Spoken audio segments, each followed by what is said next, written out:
Selamat jumpa dengan saya, Catur Darmayanto. Kali ini saya akan menyampaikan topik fotosintesis dan proses energi tanaman tebu merupakan salah satu mekanisme keajaiban tumbuhan dalam Al-Quran dan sains. Saat Anda menyeruput segelas teh manis di pagi hari, pernahkah Anda merenungkan dari mana asal manisnya dan siapa yang tidak kenal gula? Pada kehidupan sehari-hari, gula menjadi bagian tak terpisahkan baik dalam segelas teh manis maupun kue lezat yang sering dihidangkan ibu Anda. Di balik kelezatan produk gula yang kita kenal, ternyata salah satunya bersumber dari tanaman tebu. Walaupun masih banyak tanaman-tanaman lain yang juga dapat menghasilkan gula. Terdapat cerita panjang bagaimana batang tebu bisa mengandung gula. Salah satunya yaitu karena adanya proses fotosintesis yang merupakan inti dari kehidupan tanaman. Produk gula berbahan baku tebu setiap tahun menyumbang lebih dari 70% dari total produksi gula dunia. Indonesia sebagai salah satu negara beriklim subtropis sangat ideal untuk budidaya tanaman tebu. Oleh karenanya, produksi gula di Indonesia merupakan salah satu bagian penting dari perekonomian dan kehidupan masyarakatnya. Fotosintesa pada tanaman tebu terjadi pada pagi sampai dengan sore hari saat ada sinar matahari. Proses ini menghasilkan monosakarida yaitu glukosa dan fruktosa, pati, dan selulus. Semua hasil fotosintesa ini didapat dari proses mengkonversi CO2 dari udara dan air yang diabsorb dari tanah dengan bantuan klorofil atau pigmen hijau daun dan cahaya matahari. Sedangkan pada malam hari terjadi proses kondensasi, yaitu proses penggabungan antara molekul glukosa dan fruktosa. Dengan reaksi kimia, kedua monosakarida tersebut membentuk ikatan glukosida yang disebut sukrosa atau gula, yang selanjutnya sukrosa yang dihasilkan disimpan dalam sel batang tebu. Proses fotosintesa tampak sederhana, namun sejatinya merupakan keajaiban ilmiah yang penuh keagungan. Proses ini tidak hanya menjadi subjek sains, ternyata juga memiliki refleksi mendalam dalam ajaran Al-Quran. Fotosintesis tanaman tebu dalam perspektif sains.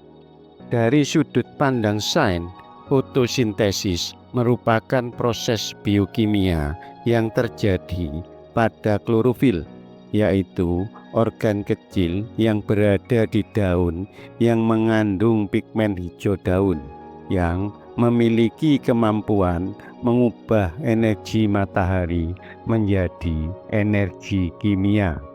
Secara sederhana, proses fotosintesis melibatkan 3 komponen utama. Pertama, sinar matahari, di mana energi matahari diserap klorofil yang berada di daun. Selanjutnya, digunakan untuk memecah molekul air atau H2O menjadi oksigen dan ion hidrogen atau H+. Kedua, air yang diserap dari tanah, di mana air yang berada di tanah diserap melalui akar tanaman dan diangkut ke daun melalui jaringan pembuluh atau xilem. Yang ada pada batang tanaman. Ketiga, gas karbon dioksida atau CO2, di mana gas karbon dioksida diambil dari udara melalui stomata atau pori-pori kecil yang terdapat pada daun. Reaksi kimia yang terjadi pada proses fotosintesis dinyatakan dalam persamaan matematik sebagai berikut. 6 CO2 ditambah 6 H2O ditambah cahaya matahari menjadi C6H12O6 atau karbohidrat ditambah 6 O2 atau oksigen. Salah satu bentuk energi kimia yang dihasilkan fotosintesa yaitu karbohidrat atau C6H12O6. Zat ini digunakan tanaman sebagai bahan bakar untuk pertumbuhan dan kelebihannya disimpan pada batang. Oksigen atau O2 merupakan produk sampingan proses fotosintesa dan dilepaskan ke udara. Selanjutnya dihirup manusia dan makhluk hidup lainnya saat mereka bernafas. Dari gambaran ini menunjukkan bahwa keberadaan tumbuh-tumbuhan tidak hanya bermanfaat untuk manusia, tetapi juga bagi seluruh ekosistem bumi.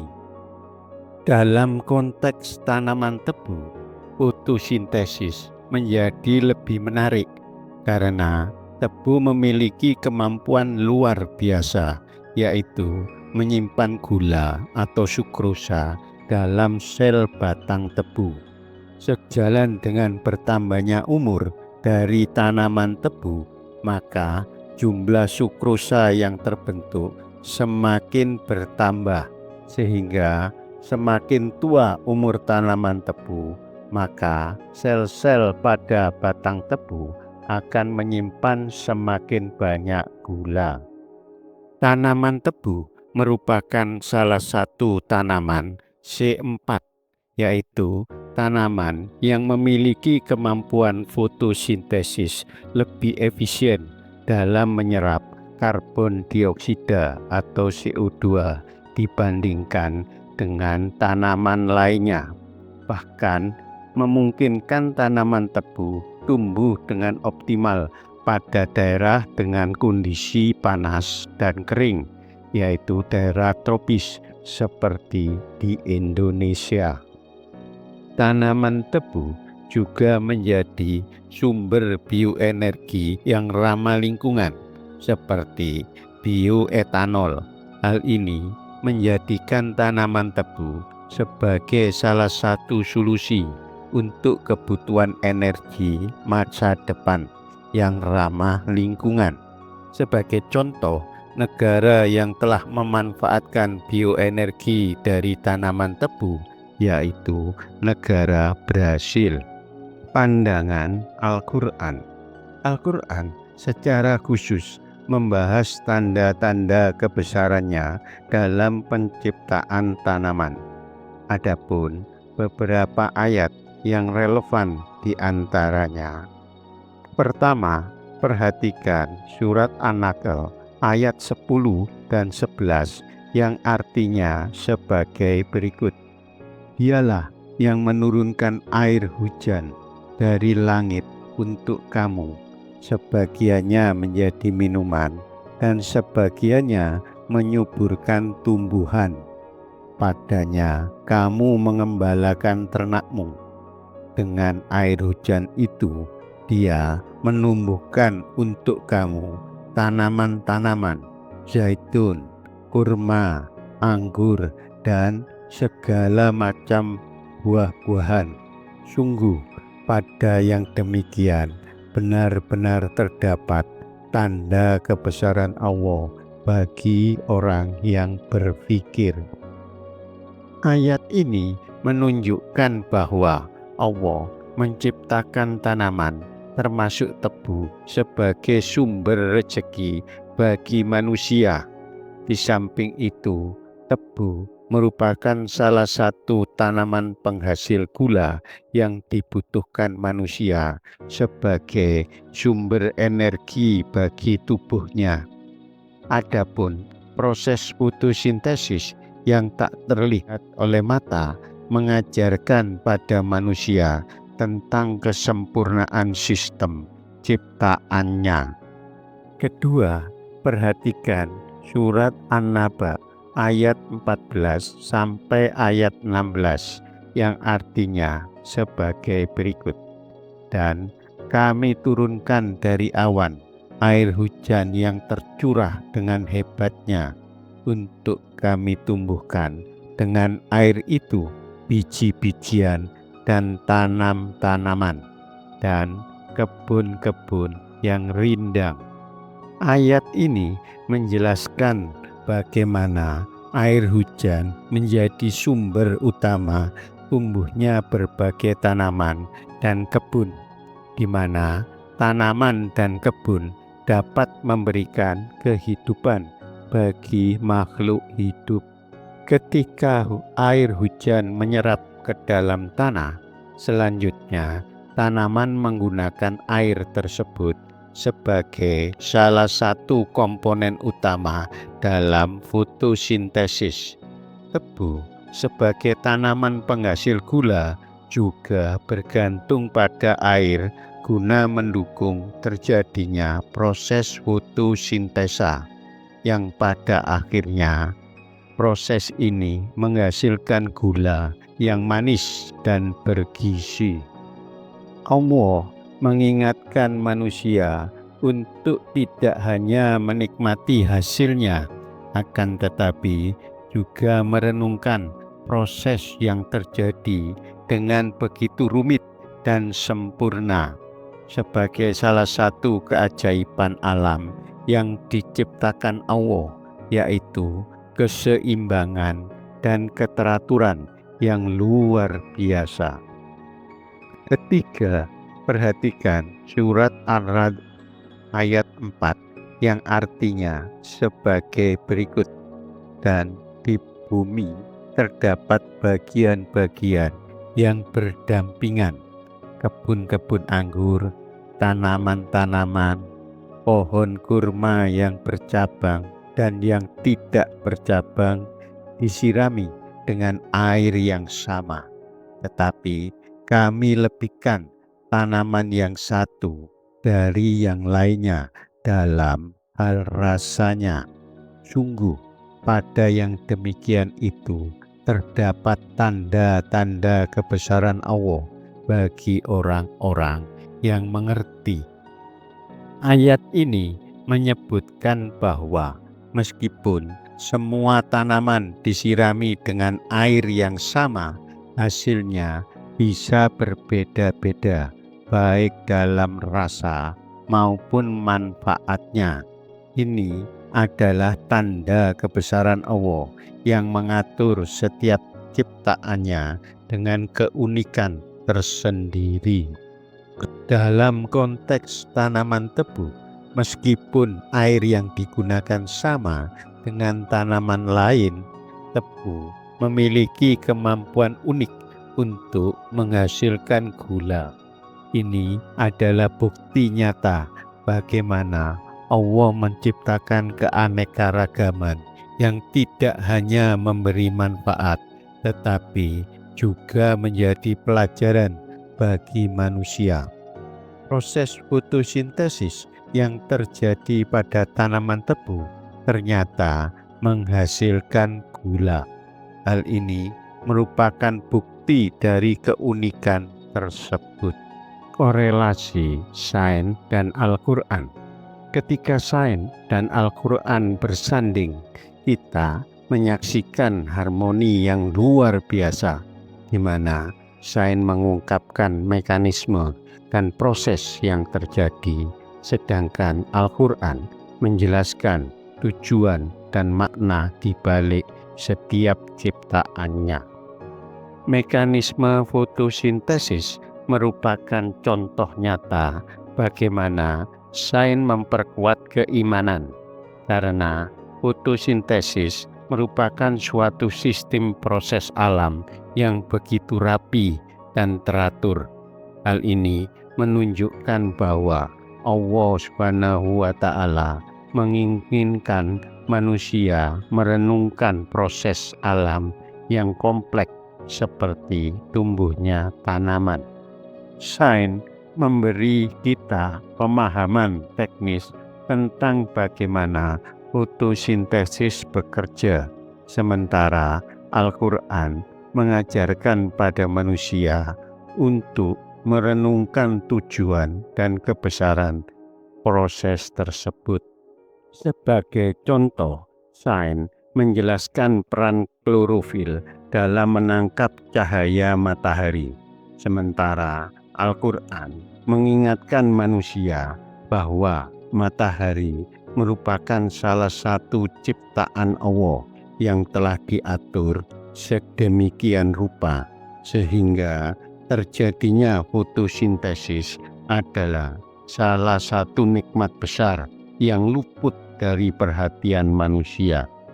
Kesimpulan, fotosintesis merupakan salah satu bukti nyata betapa Allah menciptakan alam semesta dengan keteraturan yang sempurna. Bila dipandang dari perspektif sains, fotosintesis merupakan dasar dari adanya ekosistem kehidupan alam. Sementara dari sudut pandang Al-Quran, fotosintesis adalah tanda kebesaran Allah bagi orang-orang yang mau berpikir. Fotosintesis yang terjadi pada tanaman tebu tidak hanya relevan bagi sains, akan tetapi memiliki makna spiritual yang mendalam, karena pada setiap molekul gula atau sukrosa yang dihasilkan terdapat pengingat akan kebesaran Allah. Bila mana manusia mencoba meniru proses fotosintesis dalam suatu laboratorium, yang pasti biayanya sangat mahal dan efisiensinya juga jauh di bawah kemampuan alam. Hal ini menunjukkan betapa sempurnanya rancangan Allah yang tidak bisa ditandingi oleh manusia. Tebu sebagai salah satu tanaman yang kaya manfaat untuk menjadi produk gula seperti yang kita nikmati, ternyata butuh proses panjang dan penuh keajaiban. Hal ini seharusnya mengingatkan manusia untuk selalu bersyukur dan menghargai alam sebagai anugerah dari Sang Pencipta. Sebagai penutup, manusia mungkin saja melupakan keindahan proses alam yang ada di sekitarnya.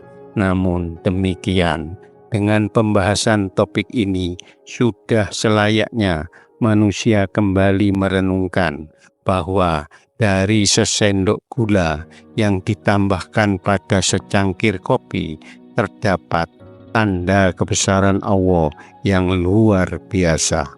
Proses fotosintesis dan keberadaan tebu sebagai penghasil gula mengajarkan kita dua hal, yaitu bersyukur atas nikmat yang sering kita anggap remeh dan tanggung jawab untuk menjaga keseimbangan ekosistem. Karena tanpa keberadaan tumbuh-tumbuhan, maka kehidupan makhluk hidup akan terancam. Melalui perenungan yang singkat ini, mari kita tidak hanya menjadi penikmat, tetapi juga menjadi pelindung lingkungan, karena setiap tindakan kecil yang kita lakukan, seperti menanam dan merawat pohon, adalah bentuk rasa syukur atas nikmat Allah. Untuk itu, marilah kita berdoa pada Allah Subhanahu wa Ta'ala. Ya Allah, Terima kasih atas segala nikmat yang Engkau berikan kepada kami. Ajarkan kami untuk menjaga dan menghargai alam ciptaan-Mu, dan jadikanlah kami hamba-Mu yang senantiasa bersyukur, menjaga amanah-Mu berupa alam, dan memanfaatkan ciptaan-Mu dengan sebaik-baiknya. Amin. Terima kasih atas perhatian dan support-nya selama ini. Semoga kita selalu diberi kekuatan untuk selalu belajar.